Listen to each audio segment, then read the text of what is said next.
देखिए, इतना बड़ा आंदोलन सरकार के प्रयासों से खत्म हुआ है या छात्रों की मांग मानी सरकार, झुक गई सरकार। तो सरकार को बताना चाहिए ना किन बिंदुओं पे झुक गई सरकार। सरकार बातचीत करने के लिए तो तैयार है। नहीं, सरकार किस बिंदु पे झुकी है ये तो बात पता लगे ना देश को, सदन में ये बात तो आए। सर आज छठा दिन है, आप लोग सवाल 6 दिन का नहीं है, सवाल इतना बड़ा है कि नीट में बच्चों की जान चली गई।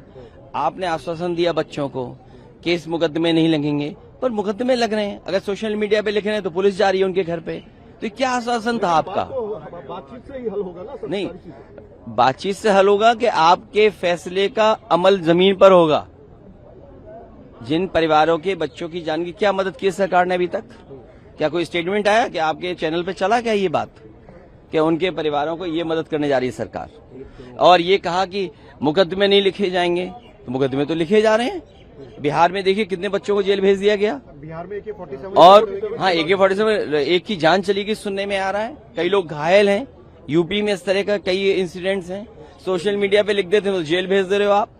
सदन तो चलाने के लिए विपक्ष चाहता ही है, क्योंकि हम चाहते हैं चर्चा हो। हम चाहते हैं, पहले हमने कहा नीट पे आप बहस करिए, तब सरकार तैयार नहीं हुई। आज इतना बड़ा आंदोलन हो गया 20 तारीख को, जहां आपने बच्चों को मारा, इतना हिंसा करी गई उनके साथ। इन्हीं रास्तों में जहां से हम सब लोग गुजरते हैं, सब बैरिकेडिंग लगाए गए, इंटरनेट बंद कर दिए गए। तो कहीं ना कहीं जो सरकार है ये जिम्मेदार है, जो हिंसा बच्चों के साथ हुई है, जिस तरह से व्यवहार बेटियों के साथ हुआ है। और हम चाहते हैं कि अब हमारे होम मिनिस्टर जी आए और सदन पे बताएं कि आखिरकार ये क्यों हुआ। और इसी के साथ जो 20 परिवार जिनके बच्चों ने सुसाइड किया, उनको आप जो धनराशि देना चाहते हैं 1 करोड़ रुपए की, हालांकि धनराशि का कोई फायदा नहीं है, क्योंकि जो फैमिली का जो लॉस हुआ है उसकी पूर्ति कोई भी चीज नहीं कर सकती है। लेकिन फिर भी हम चाहते हैं कि मंत्री आए सदन के अंदर कहे कि हाँ, हम इतना अमाउंट परिवारों को देने को तैयार हैं। और इसी के साथ हम ये भी चाहते हैं कि जितने भी बच्चों में धाराएं लगा के जेल में बंद हैं या धाराएं लगाई गई हैं,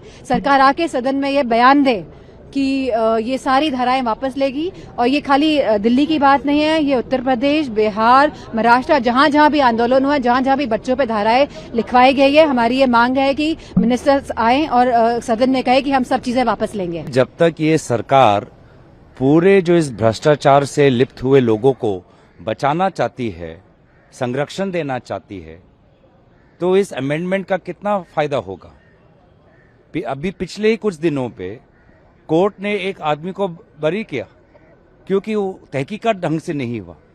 तो आप समझ सकते हैं, मुझे नहीं लगता कि प्रधानमंत्री शिक्षा व्यवस्था में सुधार को लेकर वो सीरियस है, गंभीर है। मुझे नहीं लगता, क्योंकि आरएसएस का उद्देश्य ये है कि भारत के पूरे शिक्षा की प्रथा को कब्जा कर लिया जाए, उनके लोग वाइस चांसलर्स बनाए जाएं, प्रिंसिपल्स बनाए जाएं, उनके लोग शिक्षा विभाग में आए। तो इसीलिए अभी भी सरकार की तरफ से ऐसी कोई ठोस कदम नहीं आई है कि वे शिक्षा विभाग में सुधार चाहते हैं। और अभी तक जो 20 जुलाई को मारपीट बच्चों के साथ हुई, उसको लेकर भी सरकार की तरफ से कोई स्पष्टीकरण नहीं। इस पे वक्तव्य गृह मंत्री को देना पड़ेगा। जब तक गृह मंत्री यहां आकर वक्तव्य नहीं देंगे सदन में, तब तक हम तो अपनी मांग बुलंदी से उठाते रहेंगे। क्या हाई पावर्ड, क्या हाई पावर्ड, किस चीज का हाई पावर्ड, मैं ये पूछ रही हूँ। ये क्या था फिर? ये क्या था? ये unpowered, non powered, low powered क्या था? ये क्या है कि ये 84 से 2018 से राहुल गांधी आवाज उठा रहा है पेपर लीक के बारे में। आंकड़े पढ़ लीजिए। कॉन्ट्रैक्चुअल पोस्ट, बंदा बैठा नहीं था कुर्सी पे, तो अभी क्या जो ये क्या है? मोदी का गारंटी, बस हो गई बात, समझ में आई। इनकी गारंटी का कोई वारंटी नहीं है आज के दिन। ये क्या है, इसका जवाब दें। क्यों नहीं करे हैं? इसका वैल्यू क्या था? राधा कृष्णा जी का नाम लगाए, क्या था ये? क्या सरकार ये गारंटी देती है कि पेपर लीक नहीं होगा? 24 में भी तो बिल लाए थे। 2 जुलाई 2024 में बिल के बाद प्रधानमंत्री ने कहा था कि अब ऐसा कुछ नहीं होगा, लेकिन होता चला गया। जब तक वहां प्रोफेशनल नहीं बैठाए जाएंगे, आरएसएस के लोग हटाए नहीं जाएंगे, तब तक कैसे होगा? और क्या गारंटी देती है सरकार कि इस बिल आने के बाद पेपर लीक नहीं होगा?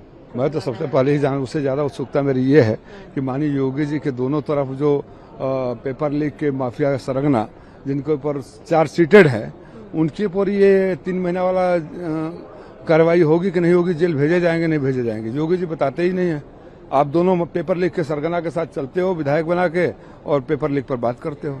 मुझे समझ में नहीं आ रहा है। विपक्ष पहले बोल रही थी कि धर्मेंद्र प्रधान जी इस्तीफा देंगे, उसके बाद चर्चा करेंगे। इस्तीफा हो गया है और आज भी वो चर्चा करने से नाराज हैं। देखिए, ये बहुत महत्वपूर्ण एक बिल है और ये दिस इज वेरी इंपॉर्टेंट कि देश के युवा, देश के छात्र छात्री दोनों का पक्ष सुने। यहाँ पे एक हेल्दी डिस्कशन हो, एक डिबेट हो, सुझाव आए जिसको सरकार अमल दे और इस तरह से एक हेल्दी डेमोक्रेसी को हम पार्लियामेंट के अंदर बचाए रख सकते हैं। So I would just want them to participate in the debate. It's a very, very important bill, and also the reforms that are going to be suggested. It is for the entire country to listen to. मैं यही उम्मीद करती हूँ कि वो सदन को चलने दें। ऑलरेडी 1 हफ्ता हो गया है, सदन नहीं चल रहा है। टैक्स पेयर का पैसा है, हर मोमेंट हर मिनट कीमती है। इस तरह से हर दिन हाउस को अडजर्न करना और सदन के कार्यक्रम में बाधा सृष्टि करना, this is not it's not good on the part of the opposition. नहीं, बिल्कुल युवाओं के भविष्य को सुरक्षित रखने के लिए और युवाओं के अधिकारों के पहल में युवाओं को और सशक्त करने के लिए जो पब्लिक एग्जामिनेशन अमेंडमेंट बिल है वो आज लोकसभा में इंट्रोड्यूस हो गया है और एनडीए के जितने भी तमाम सांसदगण हैं, जितने भी वरिष्ठ नेतागण हैं, जितने भी यहाँ पे सांसद उपस्थित है, जनप्रतिनिधि उपस्थित है, सब इस बिल पर चर्चा करना चाहते हैं। पर विपक्ष जो है वो युवाओं के भविष्य को लेकर के बिल्कुल भी गंभीर नजर नहीं आ रही है। वो इस बिल पर चर्चा नहीं करना चाहते हैं।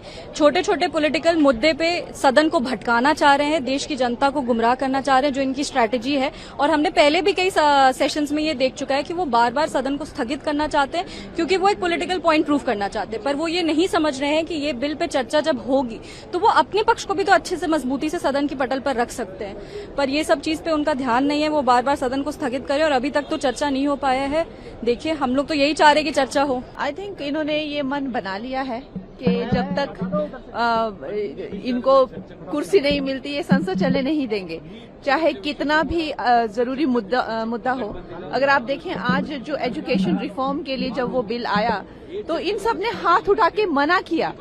सारे देश को ये देखना चाहिए कि जब वो बिल आया जो एजुकेशनल रिफॉर्म के लिए है तो संसद में इन्होंने मना किया कि बिल नहीं आना चाहिए।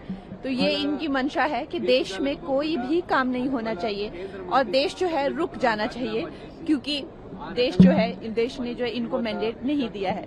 तो ये इस तरह की राजनीति जिसे कहते हैं कि घटिया राजनीति जो है वो कर रहे हैं।